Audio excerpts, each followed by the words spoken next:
The stadium lights were harsh, flickering off the sweat on my son's forehead as he trudged toward the bench, dragging the weight of a lost game behind him. I stood on the sidelines, clapping for him, not for the score, but for the effort. And that's when I heard it. Her voice. Sharp. Cold. Loud enough to slice through the air and my chest. Just like your loser dad, always disappointing and failing. The parents around us fell silent. My son froze. His teammates turned. And me? I didn't move. Not a twitch. I just looked at her. My wife, Madison. Bleach blonde hair pulled into a too-tight ponytail, sunglasses on at night like she thought she was still relevant. Her arms were crossed, her lips curled in that same smug sneer she wore when she made waiters cry or told cashiers to hurry up. I'm important. She had no idea. No clue that 15 minutes before that match kicked off, I had stepped out of a black Escalade and shaken hands on a $36 million deal that had been years in the making. No idea that I'd spent months sleeping 3 hours a night, building, risking, calculating, and winning. No idea that this so-called loser dad had just outplayed every shark in the room and walked away with the crown. But that wasn't the part that cut. It wasn't the insult. It was the look on my son's face when he heard his mother say it. The crack in his spirit. He didn't even cry. Just sat there on the bench, head down, like he expected it. Like he'd been hearing it for a while. That night, I couldn't sleep. I lay in the dark beside Madison as she scrolled through Instagram reels, headphones in, snorting at some video, as if nothing had happened. She didn't ask how the meeting went. Didn't ask why I didn't eat dinner. Didn't notice that I had packed an overnight bag for my son and stashed it in the garage. I stared at the ceiling, the glow of her phone reflecting off the mirror across the room. I could see her smile, laughing at some influencer's joke. Like she wasn't the one who had just demolished her husband in front of his kid. But that wasn't even the worst of it. Because the next morning, I caught her lying in a way that made me wish I'd walked away years ago. I heard the name first, Derek. Some guy from her old gym. Tall, tatted, ex-bouncer who now ran a sketchy coaching business online. The kind of man who thought saying real alpha vibes made him intellectual. I heard his name come up in her private call while she sipped coffee in the kitchen, thinking I was outside. No, baby, he doesn't even notice. He's too busy playing Mr. CEO. Yeah, I told him I was going to Mom's tonight. God, I can't wait till you touch me again. He hasn't even looked at me in weeks. She laughed. Laughed. Like betrayal was a joke. Like our marriage was a reality show and I was the clown with the blindfold. I walked in mid-laugh. She jumped. Tried to end the call. Fumbled. I said nothing. Just stared at her. She said, "Oh, honey." That wasn't what it sounded like. Still smiling. And in that moment, I realized something chilling. She didn't fear losing me. Because in her mind, she'd already replaced me. She wasn't trying to hide. She didn't think she needed to. She thought I'd stay. She thought I was too weak to leave. She thought I was the same guy who used to beg her for affection, who stayed quiet to keep the peace, who swallowed disrespect like medicine. But that guy died the moment my son looked at me like I'd failed him. So the next morning, I took our boy to school myself. I handed Madison her favorite cappuccino before I left. She smiled at the foam heart. Thought I was softening. She didn't know I'd emptied the joint account, canceled her cards, and transferred the house out of her name the night before. She didn't see what I wrote in the coffee foam until I was already halfway down the block. Who's disappointing now? And that was just the beginning. By the time Madison read the message written on the foam, I was pulling out of our driveway with the car I had leased under a separate LLC, one she didn't even know existed. My son sat in the back seat, clutching his backpack, confused but calm. "Where are we going?" he asked. I glanced at him through the rearview mirror. "Someplace where you'll never be called a loser again." I didn't look back. I didn't need to. I knew what she was doing the second she saw the empty closet, the missing documents, the wiped home computer. I imagined the panic bubbling under her perfect little morning routine as she realized the man she thought was her punching bag had vanished and taken her cushion with him. She didn't text right away. No, Madison was strategic. She waited a few hours, probably to keep up appearances with Derek, pretending she was unbothered. Then it began. Message 1. "Hey babe, where are you?" Message 2. "Are you picking up Liam from school?" Message 3. "What the hell is going on?" Message 4. "Is this about yesterday? I was just stressed." Message 7. "You're scaring me. Call me back now." Message 11. "You think this is funny? You're overreacting." Message 15. "We need to talk." I didn't mean any of it. Message 20. "You can't just take our son." By sunset, She was at 37. By midnight, she was at 84. By the third day, over 400. I didn't read most of them. Didn't need to. I knew exactly how this would play out. She would flip between rage and remorse, threats and begging, blame and pity. It was the same manipulation she used for years, except this time, I had unplugged from the game. Liam and I stayed at a lakeside cabin I bought years ago under a shell company for investment purposes. She had no clue it existed. It had everything we needed: peace, quiet, space, and no Madison. That night, as we sat by the fireplace, Liam finally asked, "Is Mom mad?" I looked him in the eye. She's confused. She thinks she can say whatever she wants to people and it won't leave a mark. He nodded. I could see he understood more than I gave him credit for. He'd heard the way she spoke to me. The eye rolls. The public mockery. The disrespect served in daily doses. "She said you were a loser," he whispered. I took a long breath. "Yeah, she did." "Are you?" he asked. I smiled. "Not even close, buddy." The next morning, my lawyer filed for full custody. We had everything we needed: recordings, text messages, screenshots, financial proof that she hadn't contributed to the household in over 2 years, and even a few spicy exchanges between her and Derek that proved just how deep the betrayal went. She still thought she could spin it. She tried to FaceTime me, voice trembling, fake tears in her eyes. "Please," I was angry. "I didn't mean it. Don't do this." I didn't say a word. Just ended the call. She tried again an hour later. This time, "You think you can just erase me? You'll come crawling back." Decline. Again. "I didn't cheat. Derek's just a friend. This is crazy." Decline. By the fourth day, she left a voicemail I did listen to. In it, she sobbed, said Liam needed her, said she couldn't eat, couldn't sleep, said she'd do anything to make it right. It would have sounded sincere. If she hadn't posted a photo the same night of herself in a club with her girlfriends, captioned, "Too blessed to be stressed," she still didn't get it. She thought I left out of anger. She didn't understand I left because I was finally done. Done trying. Done explaining. Done absorbing her venom just to keep our life afloat. She wanted a reaction. I gave her silence. And it was that silence that tore her apart more than any revenge ever could. I didn't plan to see Madison again so soon. I figured a lawyer would handle everything, from the custody papers to the asset freeze. But she forced the confrontation. Showed up uninvited, in the rain, pounding on the cabin door like she had some right to be there. Liam was upstairs, headphones on, drawing spaceships on the living room floor. He didn't hear the knock, but I did. And when I opened that door, I didn't see my wife. I saw a woman unraveling. Mascara smeared down her cheeks. Hair soaked and stuck to her face. She was breathing heavy like she'd run half a mile to get there. And maybe she had. Maybe Derek's Jim Bro car broke down on the way. "You're really gonna hide here like a coward?" she barked, pushing past me without an invite. What is this? Some pathetic revenge stunt? I shut the door behind her, slow and calm. "You want to talk? Talk. But you only get one shot. Lie to me once, and the conversation ends." Her mouth opened, but nothing came out. She was calculating. I could see the gears spinning in that manipulative head of hers. "I didn't cheat," she finally said. "You completely overreacted. I was just venting. You've been emotionally unavailable for months." I didn't feel loved. There it was. The classic deflection. I cheated because you weren't enough. I betrayed you because of your flaws. I stayed silent. Let her ramble. Let her dig her own grave. "Derek is nothing. I swear to God, I never touched him. We were just texting. Flirting. Okay? I was mad. I felt invisible. You were always at work. I needed something. Some attention." I raised an eyebrow. "You said on the phone you couldn't wait for him to touch you again. That sound like just texting." She froze.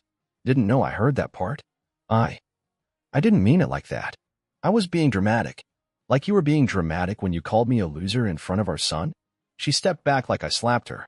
"That was heat of the moment. You always take things so literally. God, no wonder you're alone right now." Her voice cracked. The fake sympathy act collapsed into a tantrum. "You really think you're better than me now? Just because you made a few dollars and ran off with Liam like some martyr? You think you're the victim here?" I didn't blink. Just walked to the kitchen, picked up the court envelope from the counter, and dropped it in front of her. Her hand shook as she opened it. "Read the first line." "Full custody?" She hissed. "You've lost your damn mind. You can't do this." "I can," I said. "And I already did." You can tell your Instagram followers whatever version of the story makes you feel better. But this, I tapped the envelope, this is reality. She stared at the papers, breathing hard. I saw the mask slip. The defiance drained from her eyes, replaced with something raw. Panic. I'll fight this, she said, voice low. Then you better bring more than fake tears and recycled excuses. Because I've got receipts. I've got proof. And I've got one thing you never did, respect for my son. She tried one last card, stepping closer, placing a hand on my chest. Don't do this, babe. We were good once. We can be again. Liam needs us both. You know I'm right. I looked down at her hand. You've been acting like Liam was a prop for your social media. Now he's a priority. She backed away, face flushed. Fine. Screw you, she hissed. You'll regret this. I'll make sure of it. And then she left, slamming the door so hard the window rattled. But I didn't flinch. Because for the first time in years, I wasn't afraid of her threats. I was free from them. It took less than 24 hours. I knew it would happen. I just didn't think she'd be that desperate. The first post went up the next morning on Madison's Instagram, right after she stormed out of the cabin like a soap opera villain. She didn't even wait a day to shift into her favorite role, the misunderstood wife and mother, betrayed by her cruel, distant husband. A picture of Liam. Old, from last Christmas, him in a sweater she never bought, smiling while decorating a tree she never touched. Caption. My baby. I miss you so much. Please come home. I don't know why your father's doing this. I'm heartbroken. Broken heart, #momlife, #fighting for my son, #pray for us. The comments section exploded. Support from friends.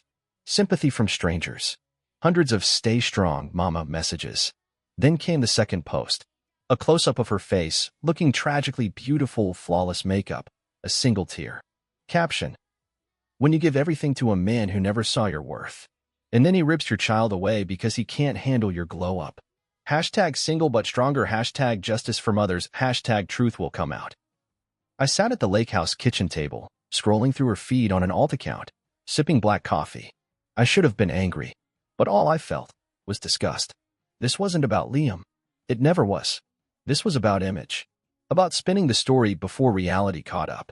She knew her grip was slipping, so she wrapped herself in victimhood like a blanket and broadcasted it to 22,000 followers. I got the calls next. My sister, angry and confused. You took Liam without saying anything? She says she hasn't even spoken to him. I had to explain everything. Slowly. Carefully. Let the evidence speak. Screenshots, audio files, the full custody paperwork already signed and under review. My sister went quiet on the line. Jesus, I had no idea it was that bad. Most people didn't. Because Madison was a master at keeping her claws hidden under a smile. By the afternoon, she started calling again. Voicemails this time. First one. You're going to ruin my life. And I swear, if you don't stop this, I'll tell everyone what you did in 2019. I didn't do anything in 2019. She was testing how much I'd panic. Second one. Fine. Keep Liam. Let's see how long you can juggle fatherhood with your precious little empire. Bet your assistant won't wipe your kid's nose. Third one. I miss you. Please. Let's just talk like adults. I'm sorry. I messed up. Don't punish me forever. Fourth one. You think I'm scared? I'll bury you in court. And just like that, the war was declared. But here's the thing, Madison never realized what kind of war she was starting. She was used to the old me, the man who apologized when she messed up, who kept secrets to protect her reputation, who flinched at confrontation just to keep the peace. That version was gone. And this time, I didn't fight with emotion. I fought with evidence. The next morning, my lawyer filed a restraining order.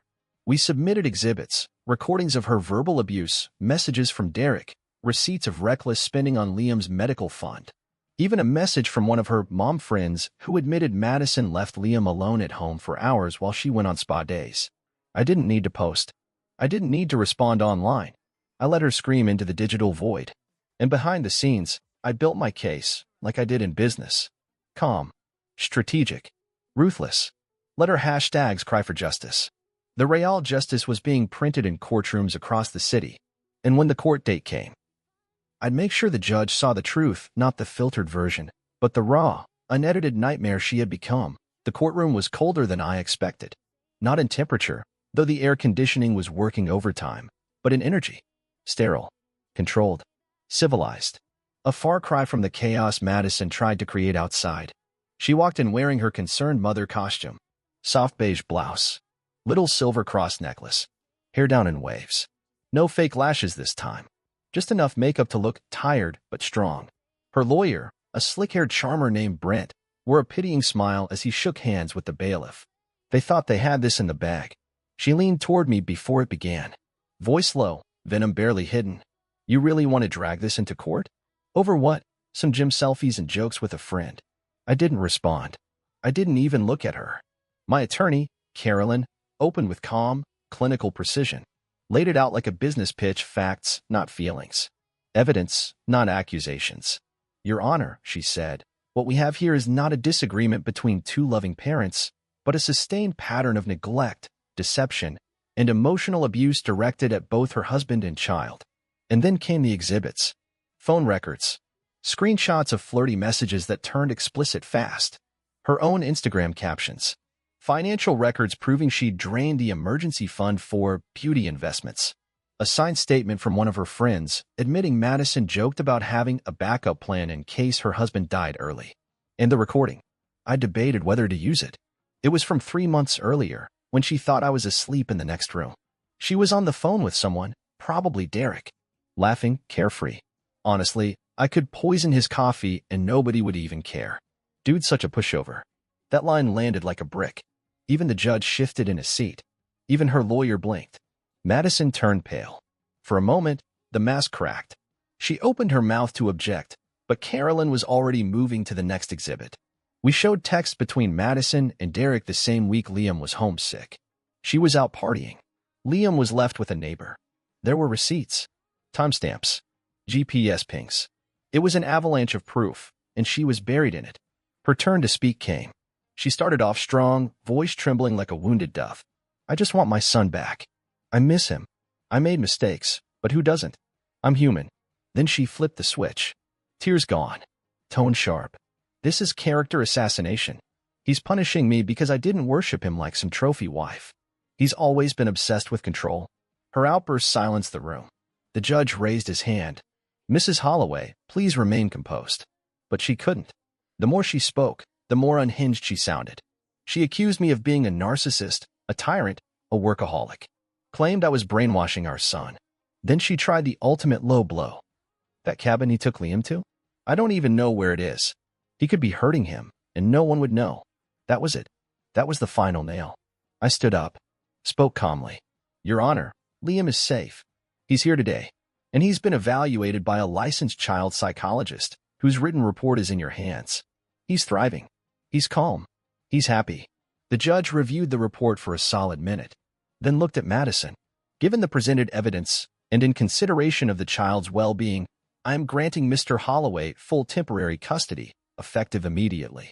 Mrs. Holloway may file for a supervised visitation schedule pending further evaluation. She gasped, like someone ripped the air out of her lungs. She turned to her lawyer. No, do something. Brent shrugged, helpless.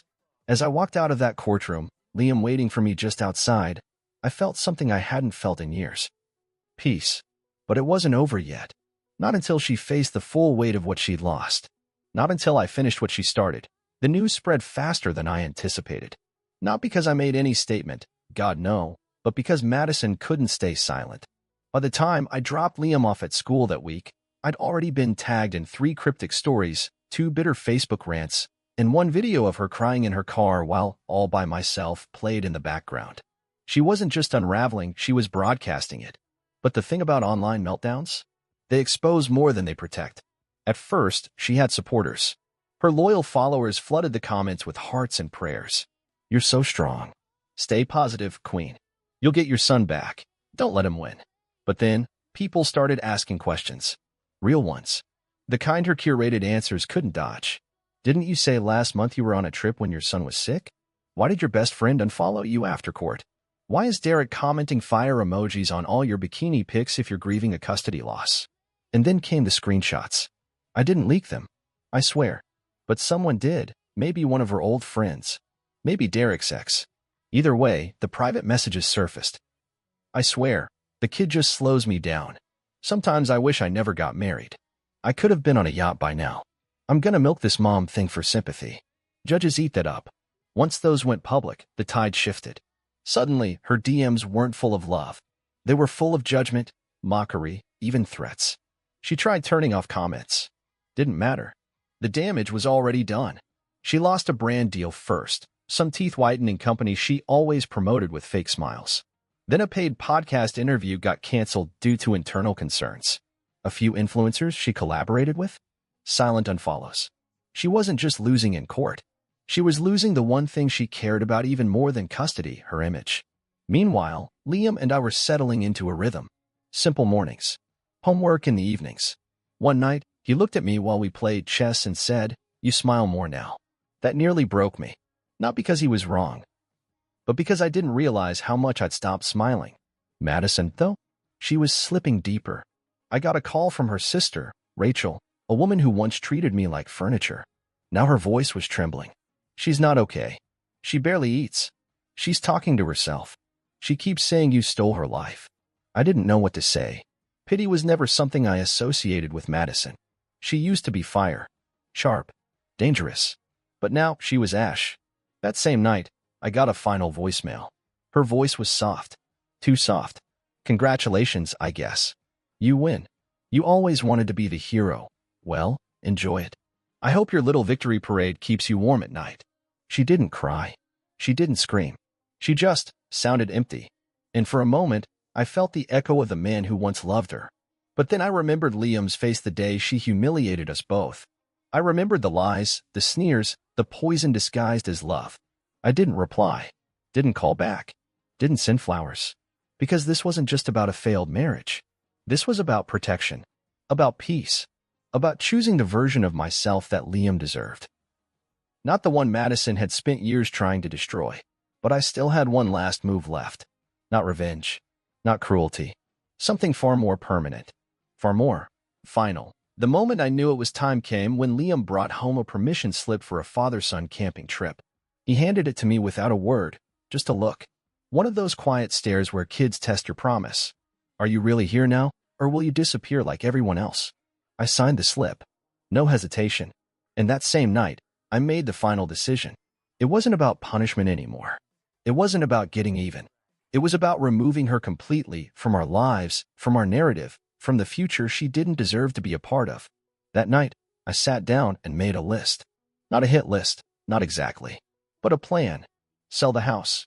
The big one, the one with marble counters and her dream walk-in closet. Already stripped of anything sentimental. It went on the market at midnight. Shut down the joint LLC. The fake business we started together to impress her friends. It had been inactive for 2 years anyway. I closed it with a smirk. Change Liam's school. Private, smaller, secure. A place where the teachers knew our story, and Madison wouldn't be able to charm her way past the front desk. A new will. Everything goes to Liam. If anything happens to me, custody skips Madison completely. I assigned guardianship to my sister because now she finally understood. Restraining modification. I submitted new evidence. A message Madison sent to Derek that said, maybe he'll finally snap and hit me, and then I can take everything. The judge approved a permanent no-contact order. The final move came last. A letter. Not to her. To Liam. I wanted something he could read when he was old enough to understand everything. You may one day wonder why your mother isn't in your life. You might even think I chose to take her away from you. But the truth is, I chose to protect you from someone who didn't choose you. I didn't leave to escape her. I left so we could live again. Without fear. Without shame. Without lies. I sealed it in a lockbox with documents, pictures, and a flash drive full of evidence that would paint the full picture if he ever asked for it. Then, I did something I didn't expect. I sent her a final message. No insults. No rage. Just this. The house is sold. The bank accounts are closed. Liam is safe. You will not be a part of our lives. I don't hate you. I pity you. Goodbye. And then I blocked her on everything. Phone. Email. Socials. Even old mutual friends. It was brutal. Clean. Absolute. She tried to retaliate, of course. Posted an old photo of the three of us, captioned, "Some people forget who built them." But it didn't land. Because no one cared anymore. Her followers had moved on. And more importantly, so had we. The night before the camping trip, Liam and I packed our gear. He looked at me and said, "You think we'll see wolves?" I smiled. "Maybe. But if we do, they'll probably be scared of us." He laughed, and it hit me. That sound, that unburdened, bright sound. It was everything I'd been fighting for. Not the revenge. Not the wins in court. Not the silence I'd forced on her. Just that laugh. That lightness. That freedom. And in that moment, I realized something important. Madison didn't lose me. She lost the privilege of watching her son grow into a man. The forest was quiet. Not in a hollow way, but in the way peace settles on your shoulders after years of carrying noise. Liam was asleep in the tent, curled up like a puppy, snoring gently. I sat just outside, staring into the fire, wrapped in a hoodie, thinking, not about her, about me. For a long time, I'd measured my value by what I could provide, a house, a lifestyle, the image of stability. I thought being a good husband meant sacrificing everything: sleep, time, pride. I wore patience like armor and silence like a badge of honor. But Madison took all that and turned it into a weapon. She saw kindness as weakness, sacrifice as submission, my loyalty as something to mock. And the worst part? I let her. I let her grind me down, drip by drip. I excused the insults, laughed off the jabs, told myself she was just fiery, stressed, misunderstood. She was none of those things. She was a saboteur in silk, a master manipulator with fake tears and real claws. But that's not the point. She's not the lesson. I am. Because the truth is, I ignored the red flags. I stayed longer than I should have. I let Liam grow up watching me become smaller, quieter, less alive, thinking that was love. And now? Now I know better. Lesson 1. Peace is not selfish. You are allowed to choose peace over appearances, over family pressure, over guilt, over tradition. Lesson 2. Love is not supposed to humiliate you. If someone uses your vulnerabilities as weapons, it's not passion, it's power. And if they disrespect you in public, they never respected you in private either. Lesson 3. Your child watches everything. They don't care what car you drive or how much you earn. They care how you look at them, how you show up, how safe they feel in your presence. Liam told me once, "I like it when you laugh." You didn't do that before. That crushed me. Because he wasn't wrong. I had become a ghost in my own home. But now, I wasn't just alive, I was present. That next morning, we hiked through pine trails, the air crisp and the sky gold with morning light. Liam found a rock shaped like a lightning bolt and said it was our lucky charm. He tucked it in his pocket like treasure. And when we got back to the car, there were no missed calls, no drama waiting, no cryptic texts, just silence. Beautiful, clean, earned silence. I don't know where Madison is now. Maybe she's still chasing pity likes online. Maybe she found another target. Maybe she finally looked in the mirror. Doesn't matter. Because she doesn't get to live in my head anymore. She doesn't own a single square inch of this piece. And Liam? He's thriving. He's building confidence again. He doesn't ask about her much. And when he does, I tell him the truth. She loved you in her way. But her way wasn't healthy. And it's okay to miss someone you can't let back in. He nods. He gets it. Kids are smart like that. They feel what we try to hide. So if you're reading this, and you're in that place questioning everything, wondering if it's all in your head, here's my advice. It's not. If you feel small, erased, constantly blamed, that's not love. If you're exhausted from defending yourself in your own home, that's not love. If your child looks at you like you're breaking and doesn't know how to help, that's your sign. Walk. Run. Burn the bridge and don't look back. Because the peace on the other side? It's not just for you. It's for the future they almost stole. And trust me, once you taste it, you'll never settle for anything less again.